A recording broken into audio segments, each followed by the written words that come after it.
The Book of Ruth, from the Basic Bible, Old Testament, translated by S.H. Hooke.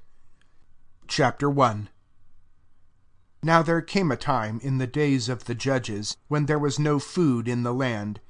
And a certain man went from Bethlehem, Judah, he and his wife and his 2 sons, to make a living place in the country of Moab. And the name of the man was Elimelech, and the name of his wife Naomi, and the name of his 2 sons, Mahlon and Chilion, Ephrathites of Bethlehem, Judah. And they came into the country of Moab, and were there for some time. And Elimelech, Naomi's husband, came to his end, and only her 2 sons were with her. And they took 2 women of Moab as their wives. The name of the one was Orpah, and the name of the other Ruth. And they went on living there for about 10 years. And Mahlon and Chilion came to their end, and the woman was without her 2 sons and her husband. So she and her daughters-in-law got ready to go back from the country of Moab, for news had come to her in the country of Moab that the Lord, in mercy for his people, had given them food. And she went out of the place where she was, and her 2 daughter-in-laws with her, and they went on their way to go back to the land of Judah. And Naomi said to her 2 daughters-in-law, "Go back to your mother's houses. May the Lord be good to you as you have been good to the dead and to me. May the Lord give you rest in the houses of your husbands." Then she gave them a kiss, and they were weeping bitterly. And they said to her, "No, but we will go back with you to your people." But Naomi said, "Go back, my daughters. Why will you come with me? Have I more sons in my body to become your husbands? Go back, my daughters, and go on your way. I am so old now that I may not have another husband. If I said, 'I have hopes,' if I had a husband tonight and might have sons, would you keep yourselves till they were old enough? Would you keep from having husbands for them? No, my daughters, but I am very sad for you that the hand of the Lord is against me." Then again they were weeping, and Orpah gave her mother-in-law a kiss, but Ruth would not be parted from her. And Naomi said, "See, your sister-in-law has gone back to her people and to her gods. Go back after your sister-in-law."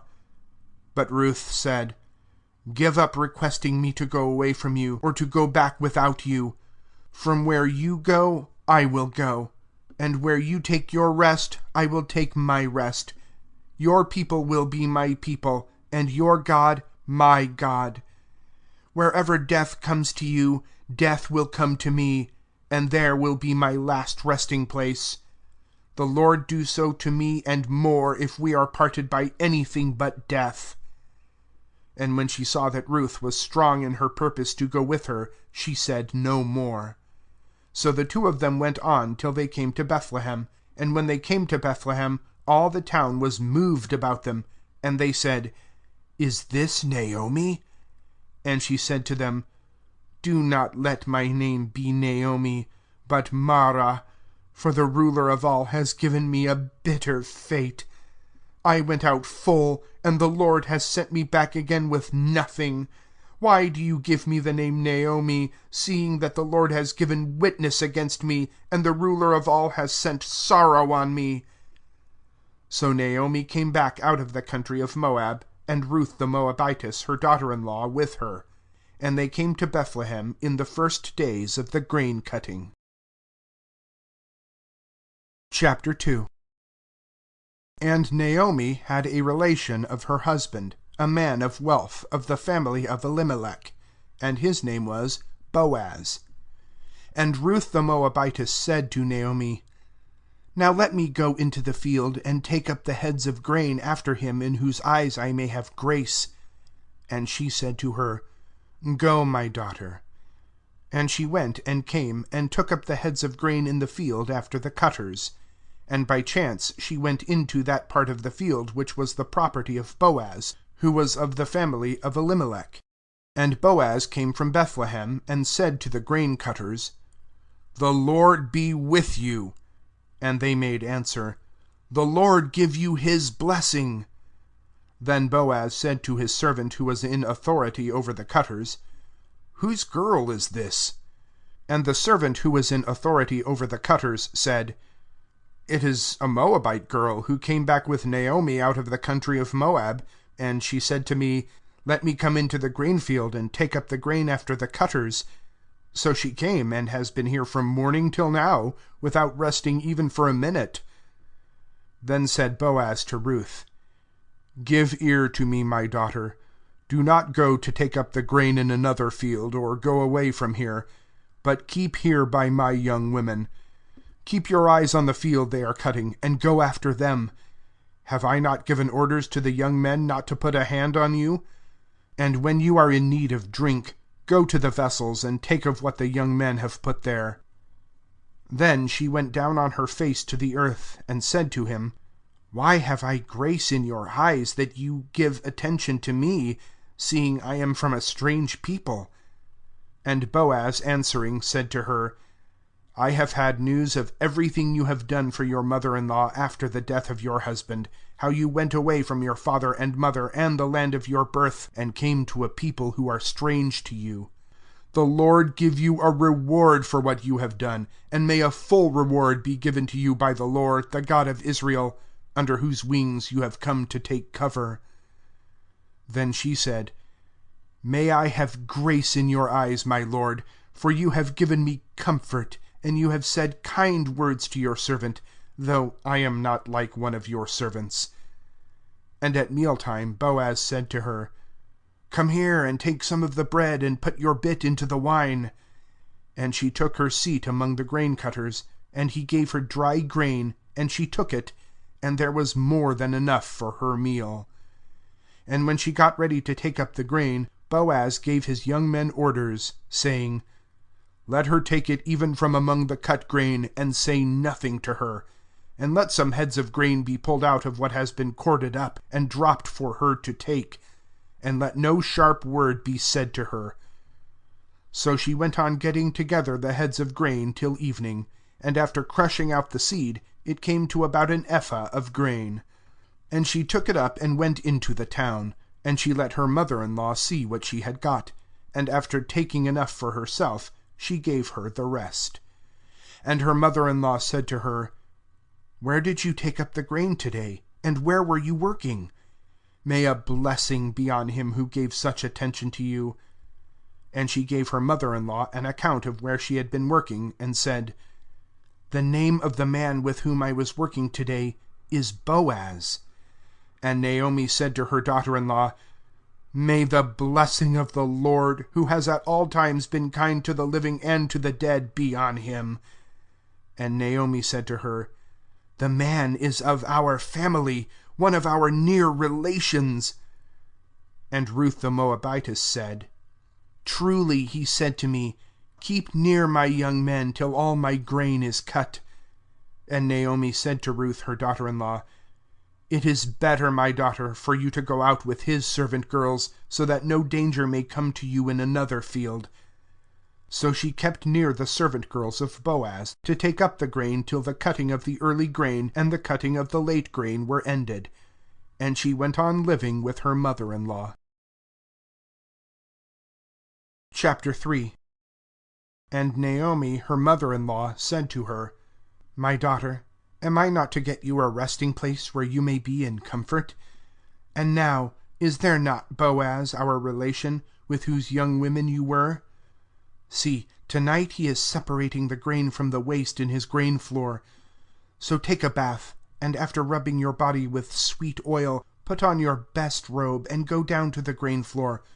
But do not let him see you till he has come to the end of his meal.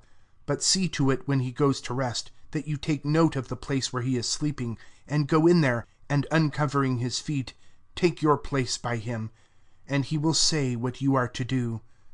And she said, "I will do all you say."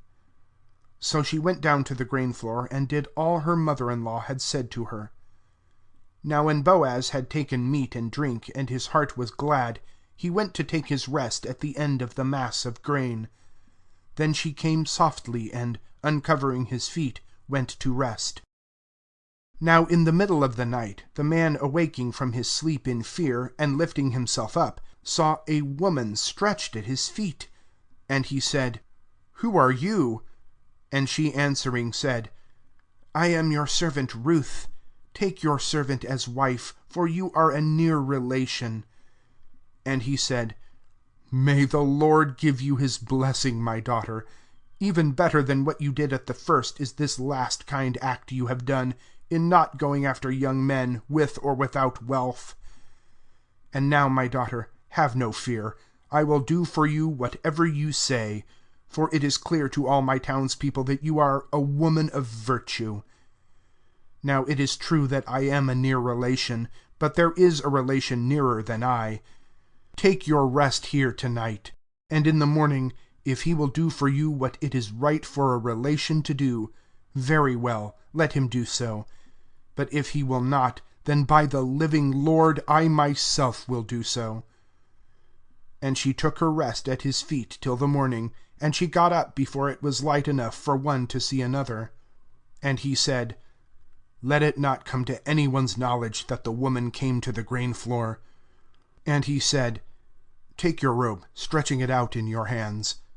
And she did so, and he took 6 measures of grain and put them into it, and gave it her to take. And she went back to the town. And when she came back, her mother-in-law said to her, How did it go with you, my daughter? And she gave her an account of all the man had done to her. And she said, He gave me these 6 measures of grain, saying, Do not go back to your mother-in-law with nothing in your hands. Then she said, Do nothing now, my daughter, till you see what will come of this, for the man will take no rest till he has put this thing through. Chapter 4.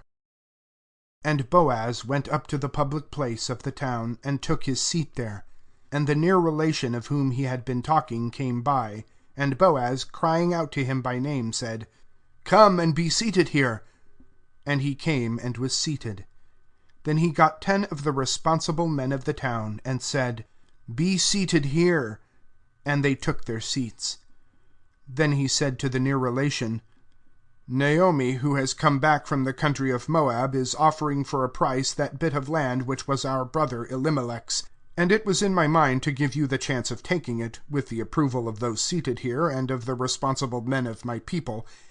If you are ready to do what is right for a relation to do, then do it. But if you will not do it, say so to me now. For there is no one who has the right to do it but you, and after you myself. And he said, I will do it. Then Boaz said, On the day when you take this field, you will have to take with it Ruth the Moabitess, the wife of the dead, so that you may keep the name of the dead living in his heritage. And the near relation said, I am not able to do the relation's part, for fear of damaging the heritage I have. You may do it in my place, for I am not able to do it myself. Now in earlier times this was the way in Israel when property was taken over by a near relation, or when there was a change of owner. To make the exchange certain, one man took off his shoe and gave it to the other, and this was a witness in Israel. So the near relation said to Boaz, Take it for yourself. And he took off his shoe. Then Boaz said to the responsible men and to all the people, You are witnesses today that I have taken at a price from Naomi all the property which was Elimelech's, and everything which was Chilion's and Mahlon's. And further, I have taken Ruth the Moabitess, who was the wife of Mahlon, to be my wife, to keep the name of the dead man living in his heritage, so that his name may not be cut off from among his countrymen, and from the memory of his town. You are witnesses this day. And all the people who were in the public place, and the responsible men, said, We are witnesses. May the Lord make this woman who is about to come into your house like Rachel and Leah, which 2 were the builders of the house of Israel. And may you have wealth in Ephrathah, and be great in Bethlehem. May your family be like the family of Perez, the son whom Tamar gave to Judah, from the offspring which the Lord may give you by this young woman. So Boaz took Ruth, and she became his wife. And he went into her, and the Lord made her with child, and she gave birth to a son. And the women said to Naomi, "A blessing on the Lord, who has not let you be this day without a near relation, and may his name be great in Israel. He will be a giver of new life to you, and your comforter when you are old. For your daughter-in-law, who, in her love for you, is better than 7 sons, has given birth to him." And Naomi took the child, and put her arms round it, and she took care of it. And the women who were her neighbors gave it a name, saying, "Naomi has a child." And they gave him the name of Obed. He is the father of Jesse, the father of David. Now these are the generations of Perez. Perez became the father of Hezron, and Hezron became the father of Ram, and Ram became the father of Amminadab, and Amminadab became the father of Nahshon, and Nahshon became the father of Salmon, and Salmon became the father of Boaz, and Boaz became the father of Obed, and Obed became the father of Jesse, and Jesse became the father of David. The end of the book of Ruth.